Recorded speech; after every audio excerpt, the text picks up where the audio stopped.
माला के बारे में लाल किताब में कहाँ पर लिखा गया है और माला कब नहीं धारण करनी चाहिए।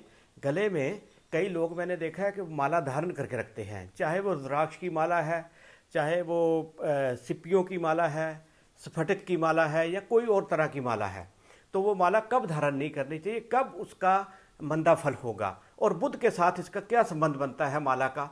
और माला और तस्बीह और रोजरी क्या एक ही चीज़ है, और इनको गले में कब नहीं धारण करना चाहिए। माला तस्बीह रोजरी जो है परमात्मा का नाम जपने के लिए सहायक होती हैं। 10,000 BC बिफोर क्राइस्ट में अफ्रीकन लोग जो थे वो पत्थरों से और सिप्पियों से माला बनाते थे, और लाल किताब में माला को बुद्ध का रूप माना गया है। क्यों माना गया है कि इसकी गोलाई में जो चीज़ हो और उसमें जो मनके होते हैं वो सारे गोल होते हैं, उसके बीच में अगर छेद भी होता है तो वो भी गोल होता है, तो वो बुद्ध का प्रतीक है। और बृहस्पति के कारण कब माला गले में नहीं पहननी चाहिए। अगर कोई बिना मतलब या दिखावे को माला धारण करके रखे तो फायदे की जगह उसको नुकसान भी हो सकता है। तो माला में 108 मनके माने जाते हैं, और हर एक देवी देवता की पूजा या जप करने के लिए अलग माला का चलन कहा गया है। और इसमें जप से कामनाएं जो हैं जल्दी पूरी हो जाती हैं, और जो जप है वो अच्छी तरह से सफल होता है, और शायद कंसंट्रेशन भी बनती है, ये उसका ध्यान भी जो है वो अच्छा लगता है इंसान का। तो रोजरी का प्रयोग लोग पहले करते थे, जैसे कह सकते हैं कि सफ़ेद चंदन, हल्दी और स्फटिक की माला, मोती की माला, कमलगट्टे की माला, ऊन की माला, कई तरह की माला का प्रयोग है।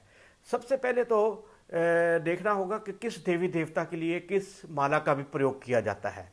तो विष्णु जी को खुश करने के लिए कहते हैं कि वैजयंती की माला या लाल चंदन की माला, और जो दुर्गा माता के लिए है लाल चंदन की या सफ़ेद चंदन की माला का यूज़ करते हैं। भगवान शिव को तो हमेशा ही रुद्राक्ष की माला का ही उनका नाम जपने के लिए बताया गया है। तो संबंधित रत्नों द्वारा बनी हुई माला भी यूज़ करते हैं, जैसे स्फटिक की माला है शुक्र के लिए है, या कह सकते हैं आप अगर मूंगे की माला है तो वो मंगल के लिए कर सकते हैं। हल्दी की माला जो है माता बगलामुखी जी के लिए की जाती है। तो इसमें बृहस्पति का जप करने में भी जो है वो पीले रंग की कोई भी माला जो है या रुद्राक्ष की माला जो यूज़ कर सकते हैं। बृहस्पति देवता आपका कोई भी देवता हो, मगर बृहस्पति एक ईष्ट देवता है, जो देवों का देव ही समझो आप। तो एकाग्रता के लिए माला को प्रयोग किया जाता है। बृहस्पति 12 में एक श्लोक लिखा गया है लाल किताब में, बुरे का भी भला करने वाला उत्तम वाणी वैरागी और उत्तम ज्ञानी भी कहा गया है। दुआएं भले सबकी गर तू करेगा, खजाना न ताकत का तेरा घटेगा। अगर ऐसा व्यक्ति बृहस्पति 12 वाला है तो अगर वो किसी को दुआ दे दे तो उसको बहुत अच्छा फल मिलता है। अगर बद दुआ दे दे तब भी उसको दूसरे इंसान को जो है बुरा फल मिल सकता है। तो मंदी हालत बृहस्पति की कब होगी, तो कहता है तो पिता 42 साल तक निर्धन अगर मंदी हालत का हो तो दुखिया कल्पता होगा। और दगा फरेब अगर बद दयानती किसी को धोखा देना, झूठी शहादत गवाही झूठी देना, बदकारी वगैरह, खुद गर्जी, खुद खास्ता, अपना ही समझते रहना, सारा कुछ मंदे कामों से पता लगेगा बृहस्पति मंदा फल ही दे रहा है। जब भी ये चीज़ें होंगी इंसान में, जब भी बदकारी या कोई शहादत, कोई गवाही बुरी देगा और झूठ बोलेगा, तो इसका मतलब बृहस्पति मंदा ही है। तो मंदे को नेक हालत में हम कह सकते हैं। नेक हालत का बृहस्पति का कैसे पता चलेगा। अब हम सिर्फ 12 की बात कर रहे हैं, हम यहाँ पर बृहस्पति की, गुरु की। तो कहता है नेक हालत में योग, पूजा पाठ, तपस्या और माया पर पेशाब की धार मारने वाला उसके घर में गंगा होगी, यानी खाना नंबर 9 का उत्तम असर शामिल होगा। अब खाना नंबर अगर 9 में कोई ग्रह उसका मित्र या शनि बैठा है तो बृहस्पति 12 में है तो उत्तम असर ही होगा। कहता है ऐसे आदमी बृहस्पति 12 वाले की सेवा से आशीर्वाद का अच्छा फल मिलेगा और सताने से मंदे नतीजे मिलेंगे। अगर बृहस्पति 12 है, आप देख लीजिए, उसको सताना नहीं चाहिए कभी भी, उसकी जो है बात जो सुननी चाहिए। दुनिया के लिए कहता है भंडारे खोले, दुनिया के लिए अगर लंगर लगाए, भंडारे खोले, तो अपना घर बाहर सोने से भरे। और उसका 12 बृहस्पति वाले का अपना जो घर है वो सोने से भर जाता है।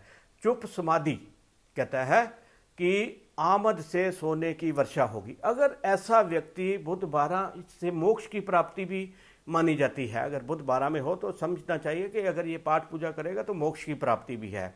इस जन्म के आवागमन के चक्कर से वो उसको छुटकारा भी मिल सकता है।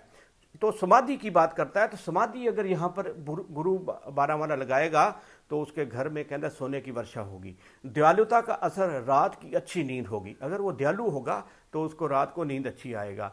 सब उत्तमोत्तम होगा।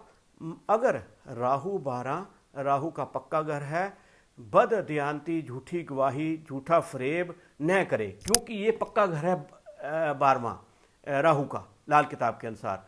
तो राहु ने क्या कराना होता है कि झूठी गवाही या झूठे काम या कोई गलत काम, जिसमें कि 2 नंबर का काम कह सकते हैं, जैसे सट्टा भी लगाते हैं लोग या और भी, गुरु 12 वाले को यहाँ पर ऐसे काम नहीं करने चाहिए। मच्छ रेखा हो तो शनि के काम, मच्छ रेखा हो तो शनि के काम। मच्छ रेखा यहाँ पर होती है लास्ट में, जो कि एक मछली का आकार बना होता है, तो आगे सीधी अगर फेट लाइन जाती हो शनि के माउंट तक तो वो मच्छ रेखा बहुत उत्तम मानी जाती है। तो कहता है कि अगर शनि साथ में 9 में हो तो मशीनों वगैरह का काम बहुत उत्तम फल देगा। शनि रेखा सीधी और शनि खाना नंबर 9 में हो तो मच्छ रेखा मछली का निशान होगा।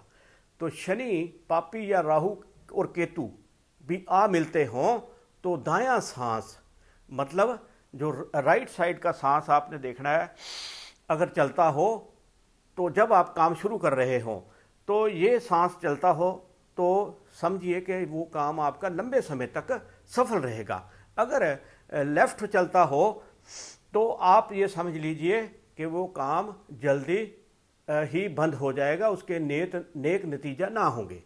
जब बुध मंदा हो, यानी खाना नंबर 12 या 8 में या 3 में, ये 3 में, 8 में, 9 में और 12 में बुध भी हो तो केतु का असर 34 साल तक मंदा ही होता है। और माला गले में तो साधु कहता है तंग करना। अगर बृहस्पति 12 में हो, बुध भी 12 में आ जाए, या 3 में हो या 8 में या 9 में, तो कहता है साधु तंग करना, गले में माला धारण करना और पीपल का पेड़ कटवाना मंदे भाग्य की निशानी होगी।